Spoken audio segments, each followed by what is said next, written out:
ఒకసారి రాహుల్ గాంధీ గారికి ఇందిరమ్మ కుటుంబానికి ప్రధానమంత్రిగా అయ్యేటువంటి అవకాశం రావాలంటే ఇక్కడ నుంచి మన వంశీ లాంటి సోదరులు మన పార్లమెంటు నుంచి భారీ మెజార్టీతో మనం గెలిపించి పంపడమే మనం పార్టీకి ఇచ్చేటువంటి గొప్ప గౌరవం అని ఈ సందర్భంగా తెలియజేస్తాను.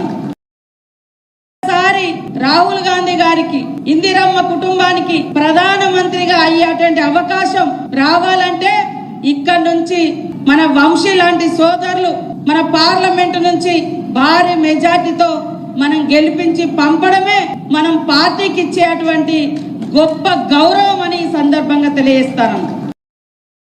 ఒకసారి రాహుల్ గాంధీ గారికి ఇందిరమ్మ కుటుంబానికి ప్రధానమంత్రిగా అయ్యేటువంటి అవకాశం రావాలంటే ఇక్కడ నుంచి మన వంశీ లాంటి సోదరులు మన పార్లమెంటు నుంచి భారీ మెజార్టీతో మనం గెలిపించి పంపడమే మనం పార్టీకి ఇచ్చేటువంటి గొప్ప గౌరవం అని ఈ సందర్భంగా తెలియజేస్తాను.